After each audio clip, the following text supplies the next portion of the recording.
నమో వెంకటేశాయ.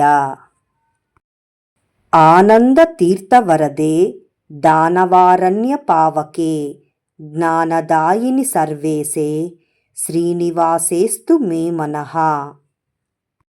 ఆనందతీర్థవరదే దానవారణ్యపావకే జ్ఞానదాయిని సర్వేశే శ్రీనివాసేస్తు మే మనః. ఆనందతీర్థవరదే దానవారణ్యపావకే జ్ఞానదాయిని సర్వేశే శ్రీనివాసేస్తు మే మనః. ఆనందతీర్థనామం కలిగిన శ్రీ మధ్వాచార్యుని కరుణించినవాడు, రాక్షసులనే అడవికి అగ్ని వంటి వాడు, జ్ఞానప్రదాత, సర్వోత్తముడు అయిన ఆ శ్రీనివాసుని యందే నా మనస్సు నిరంతరం నిలకడగా ఉండుగాక. ఓం నమో వెంకటేశాయ.